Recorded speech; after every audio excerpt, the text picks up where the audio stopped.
Oi, pessoal, boa noite. Estamos ao vivo aqui hoje para esse bate-papo super especial com a presença ilustre desses convidados para falar sobre o UCE, urticária crônica e espontânea. A gente teve na sexta-feira passada, no dia 1º, dia da UCE, e é por isso que a gente resolveu se reunir aqui para falar sobre isso. Então, muito obrigado, Paty, Agatha, doutora Ensina, que toparam estar aqui com a gente hoje.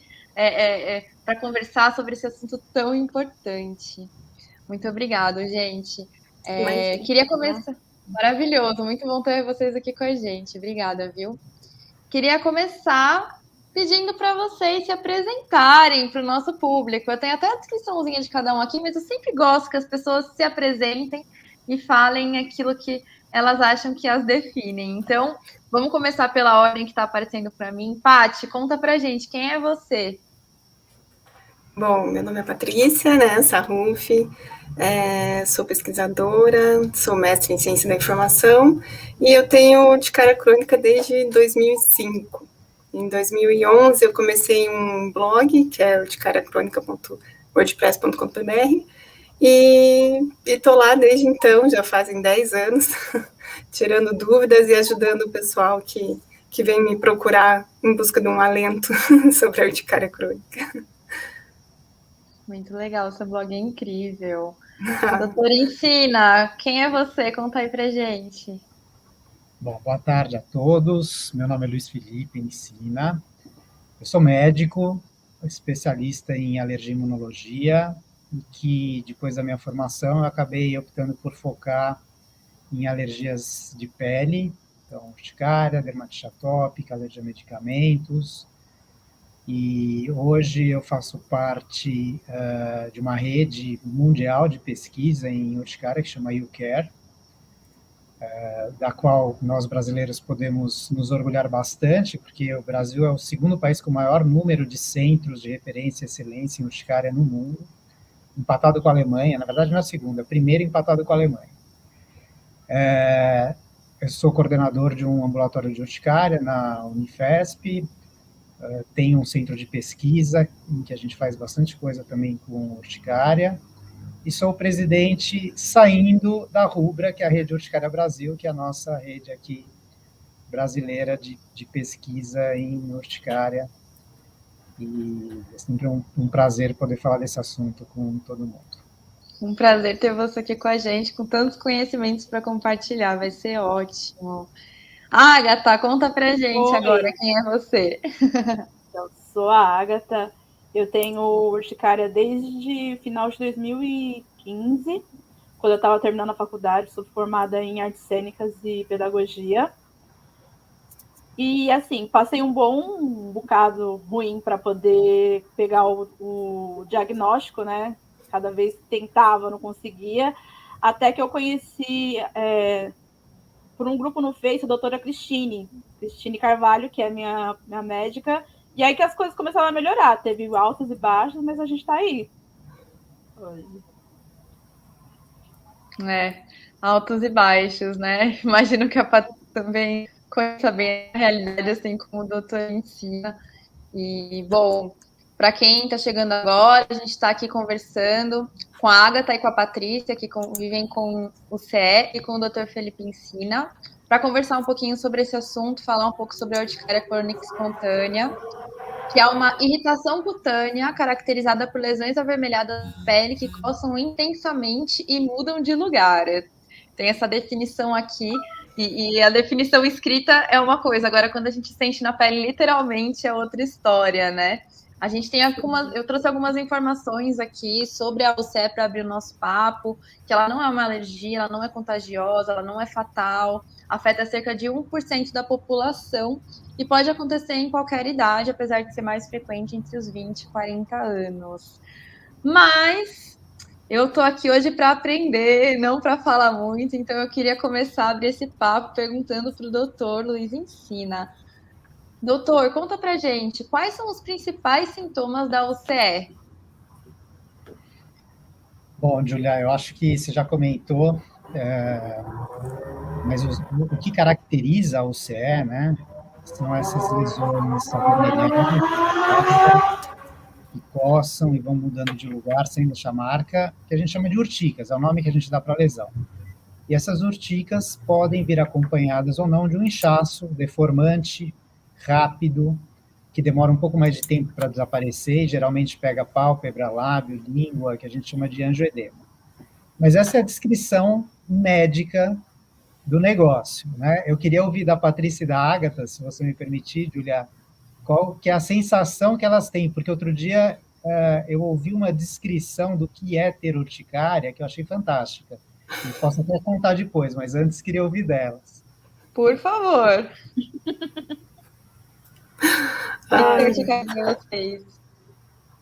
É ficar o tempo todo agoniado. Porque parece que vai começar a inchar, às vezes vai explodir. É basicamente isso. Quando tem angioedema, então, é a ardência. Parece que você passou pimenta no lábio, no olho, sei lá. É muito ruim, é muito ruim. É muita coceira que a gente já nem percebe que está se coçando, na verdade. Eu passava dias assim, o tempo todo ali no pescoço, e nem percebia mais que estava me coçando, de tanto que coça, e o corpo inteiro, assim. Então, é uma ardência mesmo, como a Agatha falou, e os angioedemas também, parece que a gente vira um ET, assim. Muito triste. E o que são esses angioedemas e essas urticárias, doutor? Conta pra gente. Como assim? O que são? O que são? Para quem não sabe o que é, o que caracteriza um angiodema? Então, é isso que eu falei. O angioedema ele é um inchaço deformante, que normalmente pega pálpebra, lábio e língua, mas pode pegar genitais, extremidades, garganta, embora na urticária crônica na garganta seja muito raro.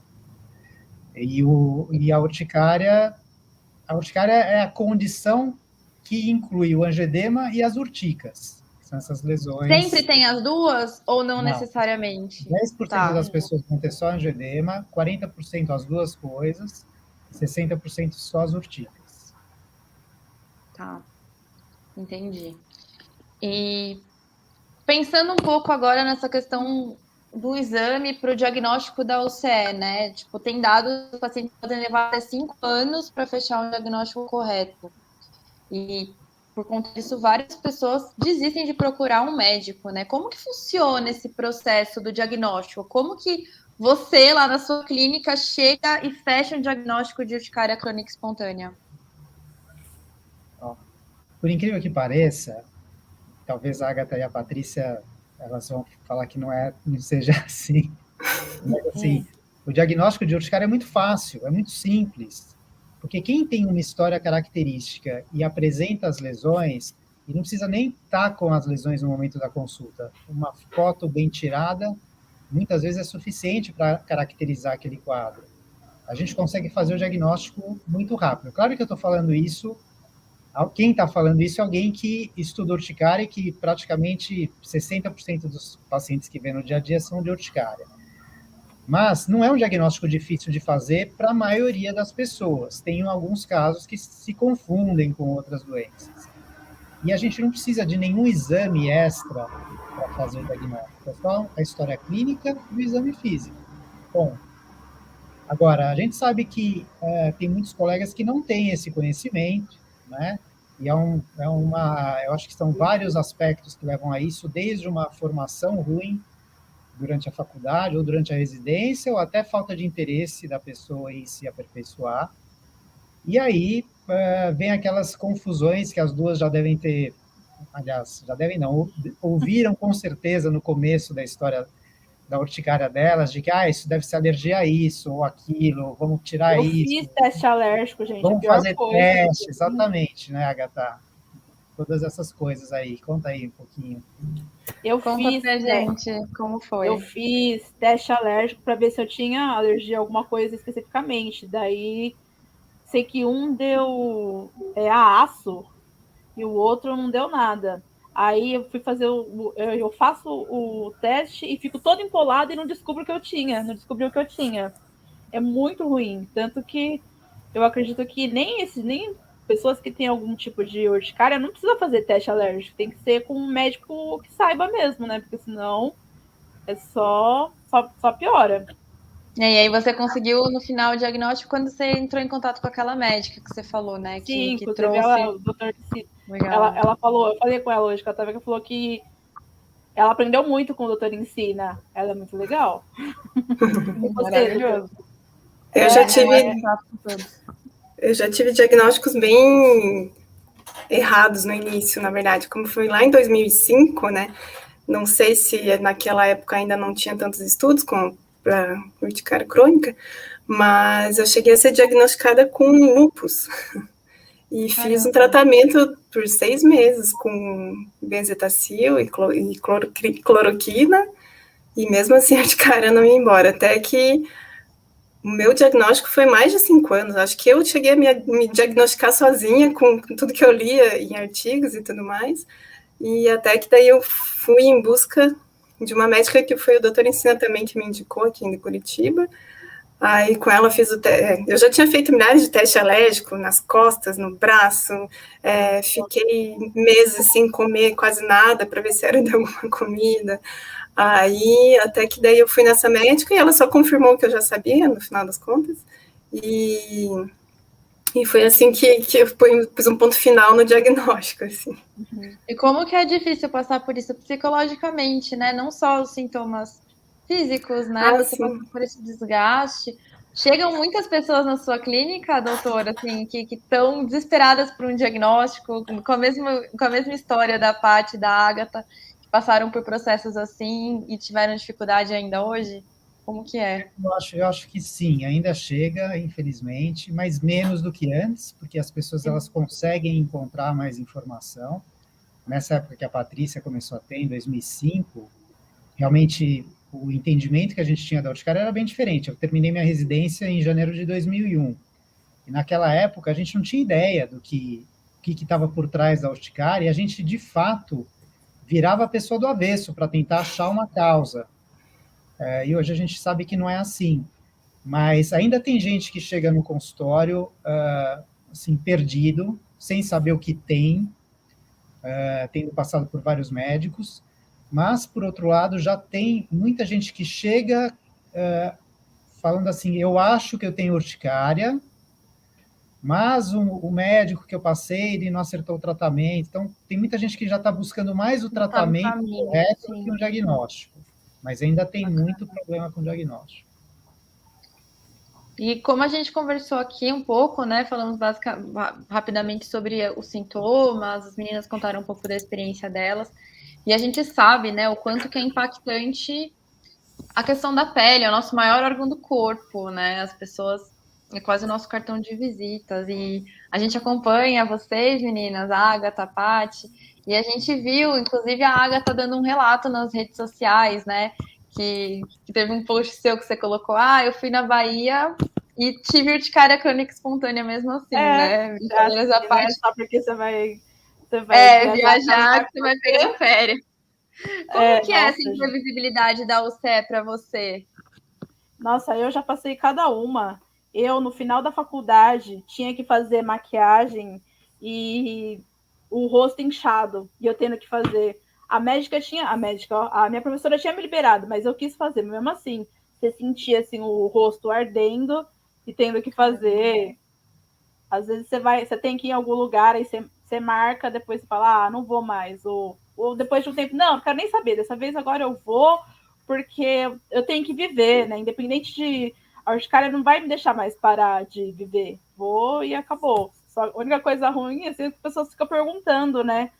Às vezes você tá no transporte público, o pessoal vê que foi, te arranharam, não sei o quê, você foi picado por algum inseto, enfim. Que coisa. E você, Paty, como é a previsibilidade da UCE para você na sua vivência? Também no começo me incomodava bastante, também que era quando eu estava fazendo faculdade e tal. Também teve episódios de que eu estava muito ruim, decidi não sair de casa, era meu aniversário, não ia sair de jeito nenhum. Aí no final da noite, meu marido fez uma festa surpresa de aniversário para mim, estavam todos meus amigos lá e eu cheia de angedema, assim, toda cheia de urticária. Mas fazer o quê? Todo mundo já me conhecia e tinha que me aguentar com aquela cara mesmo. Vida que segue. Deu para E todo aproveitar, mundo... pelo menos, a surpresa. Sim.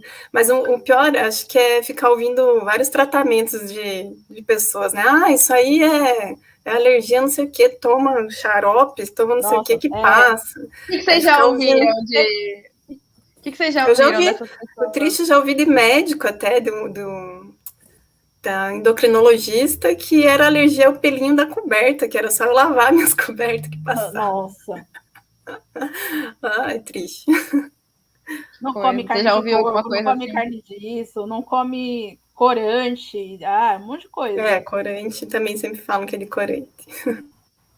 E o gatinho aí do seu lado? Animal. As pessoas associam muito.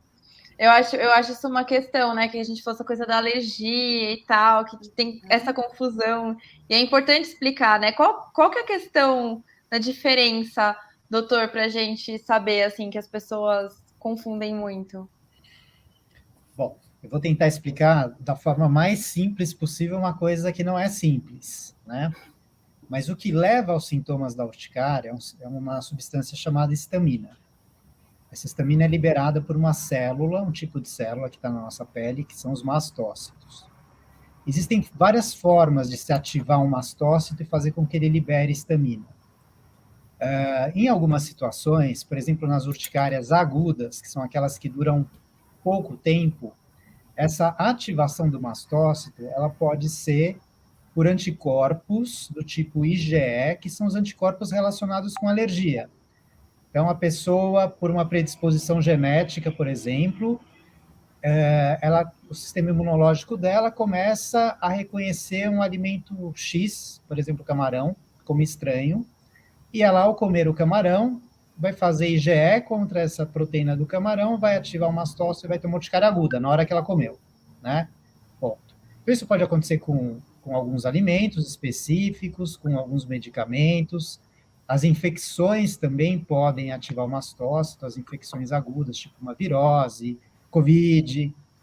Mas na urticária crônica, esse mecanismo ele não encaixa, né? Porque como é que você explicaria sintomas todos os dias se você não come todos os dias o mesmo alimento e nem toma o mesmo medicamento e nem está doente com uma infecção durante quantos anos aí? 15, 10, 5, né? Então não faz sentido. Então foi com base nesse raciocínio que começou a se investigar mais as urticárias crônicas, e hoje a gente entende que o que ativa essa célula na urticária crônica espontânea, e algumas urticárias induzidas também, são autoanticorpos. Então são anticorpos que o seu sistema imunológico faz contra proteínas do seu próprio corpo. Mas por que isso acontece? Não sabemos ainda exatamente, mas a gente sabe que é assim que funciona e é por isso que essas células vão ser ativadas e a urticária vai aparecer todos os dias ou quase todos os dias. Durante um período, né? Porque a urticária, acho que é importante todo mundo saber, apesar da urticária da Patrícia já estar durando uns 15 anos, mas todas as urticárias têm começo, meio e fim, um dia vai embora. Não, na verdade a minha já entrou em remissão várias vezes. Então você já teve vários episódios. Vários episódios. Eu fiquei 2 anos com urticária, daí ela sumiu por 1 ano, daí voltou de novo, ela vai e volta, vai e volta. Isso acontece em 30%, mais ou menos, dos casos. Essa recorrência, né? A maioria das pessoas não vai ter assim. Também sempre. Fico um tempo sem, mas aí depois fico mais tempo com. E aí ela sempre me pega de surpresa. Você acorda e fala, é hoje. E essa recorrência, então, em 30% dos casos, tanto na situação da Patrícia quanto na da Ágata, isso acontece? Ou quais são os tipos, assim, mais da gente ver se falou que qualquer pessoa que tem urticária, que tem o CE, qualquer pessoa que tenha, tem 30% de chances de melhorar da UCE e um dia voltar a ter novamente. Quando que a gente considera que são episódios recorrentes? Quando a pessoa fica mais de 6 meses sem ter sintomas. Que acho que é o seu caso, né, Patrícia? Isso, né? Então, é o que a gente chama de uma urticária crônica espontânea recorrente. Teve uma vez, aí ficou um tempo sem. Tem gente que tem durante 2, 3 meses, fica um mês sem, aí tem de novo, mas a gente considera como sendo o mesmo episódio. Tá, entendi. Bom, Uma vez que a gente sabe, né, como você trouxe aí um pouco para a gente, doutora Ensina, essa questão apesar de não saber exatamente o que causa, mas já ter um pouco mais clara essa questão, a gente entra um pouco nas possibilidades de tratamento, né, uma vez que a gente entende um pouquinho melhor o mecanismo. Como que funciona essa questão do tratamento na urticária crônica espontânea? Bom, o tratamento ele tem que seguir um racional, né, uma lógica. Qual que é essa lógica? Se a gente tem uma substância que é a principal responsável pelos sintomas, que é a histamina, vamos tentar bloquear a ação dessa histamina. Por isso que a gente começa usando anti-histamínicos. Só que às vezes a quantidade de histamina é tão grande que a gente precisa usar doses mais altas de anti-histamínicos, doses até 4 vezes a dose habitual. Por que a gente não passa de 4 vezes? Porque aumenta o risco de efeito colateral sem aumentar a eficácia do tratamento. E quem não melhora com anti-histamínico? Bom, a gente precisa, então, pensar em algum outro... Quais que são os efeitos, doutora, assim, desse uso do corticoide? Bom, se pegar a bula do corticoide, você vai ver que é um tratado, né? E é melhor nem ler a bula. Eita. Mas só para dar alguns exemplos, para quem está assistindo e usa corticoide à vontade, assim, sem prescrição médica, a gente tem desde hipertensão, diabetes, osteoporose, você tem acúmulo de gordura no corpo, você tem estria, formação de novos vasos na pele, nossa, tem tanta coisa, você pode ter até psicose pelo uso de corticoide. Nossa. Caramba! É super complicado. Eu já usei, eu não tenho CE, mas eu convivo com esclerose múltipla, né? E o tratamento para as exacerbações é com corticoide também, altas doses. E me dá muita ansiedade e taquicardia. Toda vez que eu preciso tomar o corticoide, eu fico emocionalmente muito abalada, assim. Às vezes pior até do que os efeitos físicos, porque é uma medicação bem forte mesmo, né? Agora, é importante o pessoal saber que o corticoide é um ótimo medicamento. Excelente. Sim. Desde que usado corretamente, né? O que não pode é usar da forma errada. Importante sempre consultar seu médico. Tudo que a gente está falando aqui, inclusive, né? A Paty, a Agatha estão compartilhando a experiência pessoal delas, mas é sempre muito válido que a gente vai. Ai, acho que eu dei uma travadinha. Vocês me escutaram? Estamos escutando. Ah, boa. É muito importante que sempre busquem esse acompanhamento médico. A gente tem uma dúvida aqui nos comentários da Rúbia. Ela falou que ela tem o CE há 5 anos e não entrou em remissão ainda. Isso é normal? Ela toma omalizumab há 3 anos. Peraí aqui. Agora foi. Ela toma omalizumab há 3 anos e ela disse que não entrou em remissão ainda. Acho que ela mandou aquela hora que a gente estava falando um pouquinho das remissões. Fala pra gente, doutor, o que você comentaria sobre esse caso?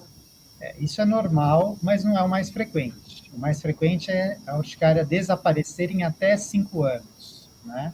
Mas ela pode durar mais tempo do que isso. O fato dela tomar omalizumab ou fazer qualquer outro tratamento, isso não modifica absolutamente nada o tempo de duração da urticária. O tratamento ele só controla os sintomas. A duração da urticária vai ser aquela mesma para cada pessoa, uma. É bem particular, né, de cada pessoa. É bem A gente, no mês passado, a gente estava falando um pouco sobre a questão da dermatite atópica, né, que é uma outra condição de pele. A gente teve o dia da dermatite atópica e a gente percebe com o pessoal que se relaciona com a gente confusão, às vezes passa confusão de diagnóstico, com a psoríase, dermatite atópica. Você pode explicar para a gente qual que é a diferença entre essas condições, que são dúvidas que chegam bastante aqui para a gente de pessoas da nossa base, assim, como que funciona isso, doutor? Bom, a dermatite atópica e a urticária são duas coisas completamente diferentes, né? Começa que a urticária, como a gente falou, a lesão ela não fica mais do que 24 horas no mesmo lugar. Ela aparece, desaparece, vai mudando de lugar. A dermatite atópica não. Ela aparece e fica. A lesão da dermatite atópica, ela também não é uma lesão elevada, bem delimitada, como na urticária. Ela é uma lesão mais áspera, a gente vê uma acentuação nos sulcos da pele, às vezes uma descamação, que é o que a gente chama de eczema, né? O nome da lesão da dermatite. No caso da dermatite atópica, é muito comum o paciente ter outras doenças respiratórias associadas, como asma e rinite. Na urticária, não necessariamente, pode ter ou pode não ter. A dermatite atópica não melhora com anti-histamínico, a urticária melhora, embora para as duas não tenha feito efeito, isso pode acontecer com 40% das pessoas, nos outros 60% das urticárias melhora com anti-histamínico. A dermatite atópica não melhora com anti-histamínico. São outros tratamentos diferentes. A dermatite atópica é muito comum, muito mais comum na infância, embora possa existir no adulto, também existe com uma certa frequência.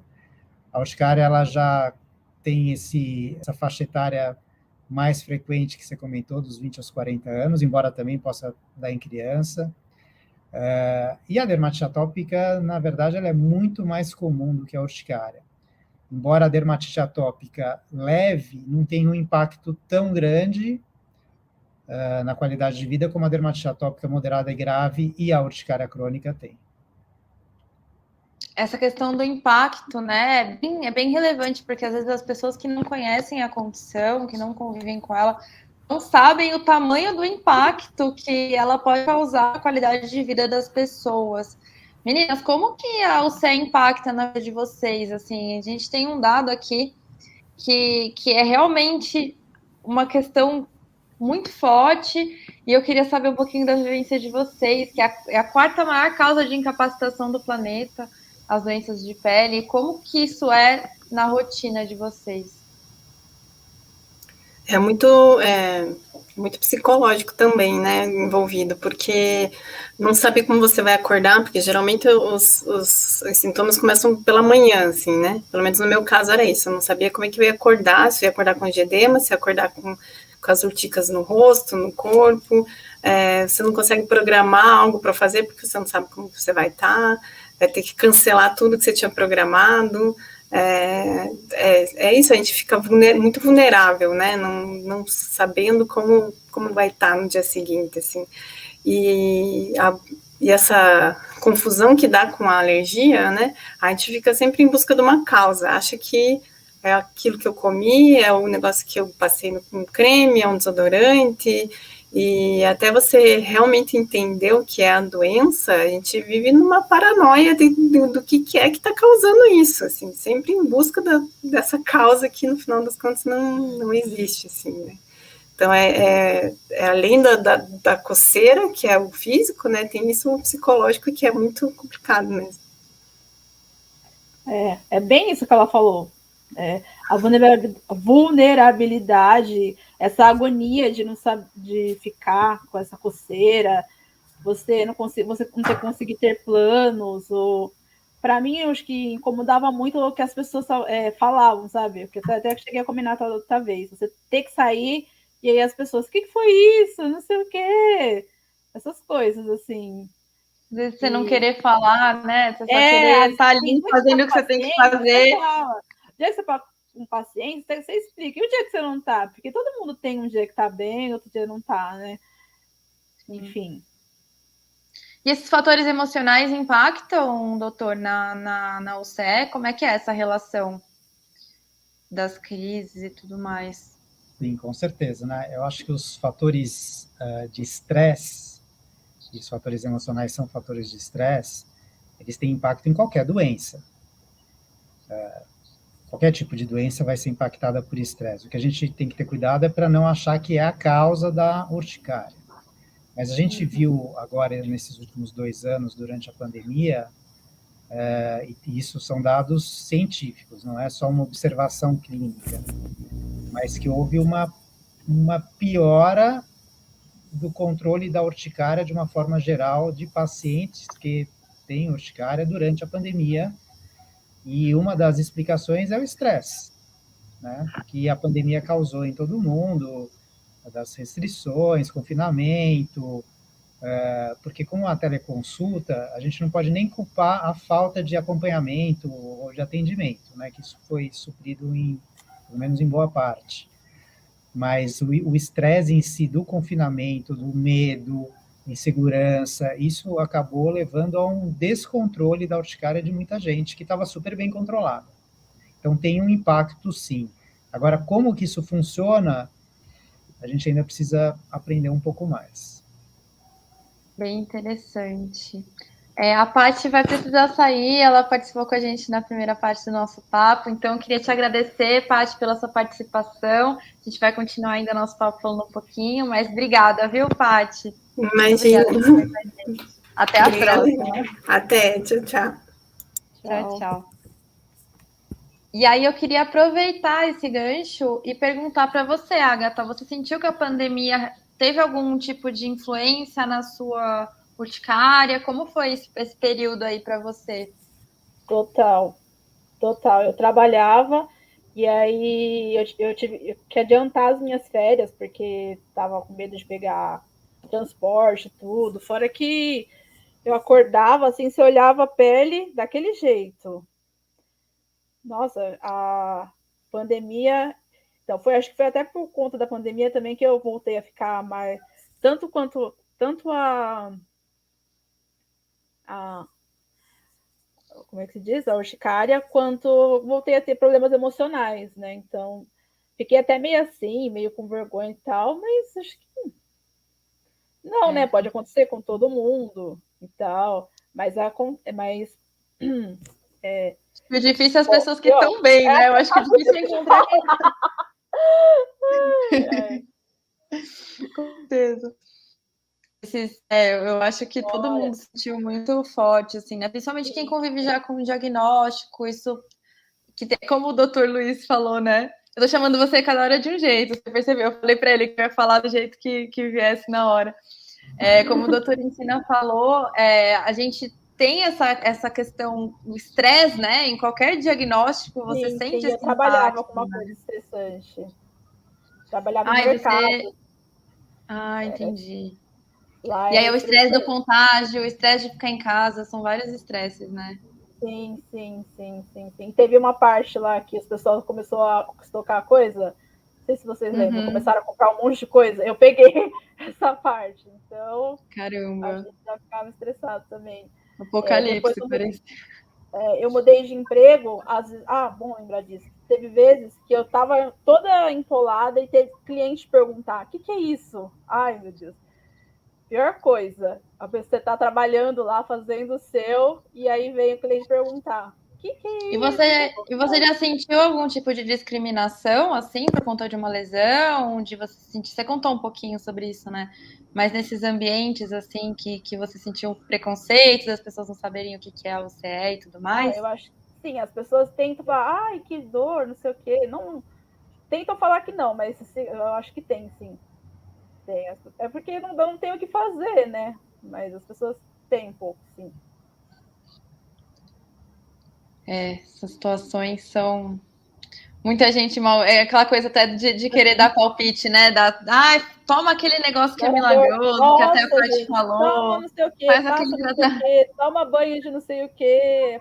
Nossa, é tudo isso. Eu queria fazer um jogo com vocês para a gente terminar, fazer uma dinâmica aqui de mitos e verdades. Eu vou falar algumas afirmações comuns. Aí eu quero que o doutor Felipe Ensina fale um pouquinho sobre o que ele acha, o que ele acha não, né? Se é falso ou verdadeiro. E aí se a Agatha tem algum tipo de experiência com esse contexto, pode ser? Pode. Bom, vamos lá. Mito ou verdade? Pessoas com doenças de pele podem praticar esporte. Verdade. Verdade? Você pratica, Agatha? Como que é? Você já achou que você não ia poder praticar? Por conta da... Já. Às vezes, andando muito assim, eu fico meio vermelha. Nossa, meu rosto fica mega vermelho, mas eu pratico. Porque, para mim, o que está ajudando é me levantar, né? Se eu tive uma crise, é o que está ajudando, tem que ir. Tem algum tipo de restrição, doutora, assim, nesse sentido de esporte? Como que funciona? Não, o esporte sempre é saudável, né? Assim, a grande maioria das vezes. O que acontece na urticária é que se ela não estiver bem controlada, algumas pessoas podem piorar podem ter mais coceira, porque o esporte, a atividade física faz os vasos sanguíneos dilatarem. Isso pode fazer piorar a urticária. Então, enquanto a urticária está em atividade, enquanto ela não está controlada, a atividade física que leva ao aumento da temperatura corporal, suor, pode, de fato, piorar os sintomas. Mas tem gente que consegue nadar, por exemplo, que a água é mais fria, Legal. E aí não vai ter. E isso é mais uma razão da gente ter como objetivo controlar a urticária, né? Para que a pessoa possa fazer tudo o que ela quiser e gostar. Com certeza. Vamos lá. Nossa próxima. Isso aqui foram várias afirmações que a gente foi pegando aqui da internet de coisas que a gente ouve falar. A urticária pode ser causada pelo nervosismo no dia a dia? Mito. Que é um pouquinho do que a gente conversou, né? Que a gente falou que tem essa questão da influência, mas que não é, pode causada, piorar, né? Pode piorar, mas não que seja causa. Se não tratadas, as doenças de pele podem virar um câncer. Mito. Bom, depende, né? As doenças de pele é um... doença de pele, não é só urticária. A urticária não vai virar câncer. Importante saber. A urticária crônica pode durar meses ou anos. Verdade. Até décadas, embora seja raro. E a última, que eu acho que é uma questão que causa muita confusão ainda nas pessoas, e a gente pode até comentar um pouco sobre isso. A urticária é uma doença contagiosa. Não, mito. É um grande mito, né, gente? O que vocês têm a dizer sobre isso? Porque eu vejo que muitas pessoas relacionam, às vezes, as condições de pele a coisas contagiosas, e não é o caso, né? Como que é isso para vocês? Eu acho que é até um pouco de ignorância, viu, Júlia? Com certeza. Porque, assim, não faz sentido, e a pessoa se informar um pouquinho, ela vai ver que não tem nada a ver. Mas eu entendo que nem todo mundo tem acesso a todas as informações, e tudo que aparece na pele acaba assustando mais. Eu acho que desde os tempos bíblicos, né, com a hanseníase, que é a lepra, já vem esses estigmas de doenças de pele há séculos. Então... Entram nesses preconceitos, né, que causam muitos estigmas. Com certeza. O CE não é contagiosa. Se alguém tinha dúvida aí, é um grande mito. E dá para viver bem com o CE, né? O CE tem tratamento e acho que é importante a gente finalizar essa live. Foi muito legal conversar com vocês e também ver a questão da vivência, né, da Paty, da Agatha. Para quem perdeu o papo desde o começo, a Paty estava aqui com a gente também, ela contou um pouquinho, vai ficar salva a gravação, para quem quiser assistir novamente. E acho que deu para conversar bastante sobre essas vivências de vocês, sobre como é ter o CE, com o Dr. Luiz fazendo aí a condução maravilhosa com as informações.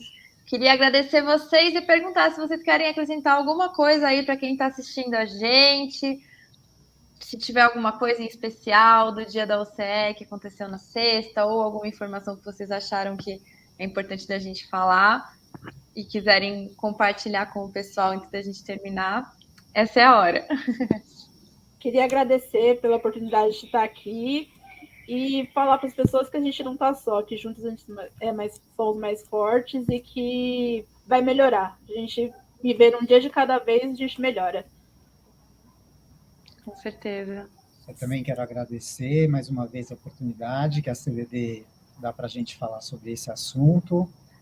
Não desanimem, quem tem urticária não desanime, urticária tem tratamento, é só uma questão de encontrar o melhor caminho. E para quem quiser saber mais, no sábado, a gente inaugurou o nosso site da Rubra, da Rede Urticária Brasil. Tem lá uma parte de informações para o público geral. O site ainda está naqueles ajustes, né, pós-lançamento, não está redondinho, mas tem bastante coisa. Se vocês quiserem, podem entrar, fazer perguntas, dar sugestões. O endereço é urticaria.net.br. A gente vai deixar nos comentários aqui também, para quem quiser acessar. A gente vai deixar aqui acessível para os comentários. Perfeito, muito legal, gente. Muito obrigada por estarem aqui hoje para a gente falar desse assunto tão importante. Agradeço também a Paty, que precisou sair um pouquinho mais cedo. Foi muito rico, sempre aprendo muito com vocês nesses bate-papos e é um prazer estar aqui. Espero ver vocês nas próximas e muito obrigada, viu? Obrigada a todo mundo que assistiu também. E, como eu falei, a gravação vai ficar salva aqui nos nossos canais do Facebook e do YouTube, então compartilhem, mandem para as pessoas que vocês conhecem, que podem se beneficiar dessa informação também. E muito obrigada por ter acompanhado. Muito obrigado, pessoal, e até a próxima. Até. Tchau. Tchau, tchau.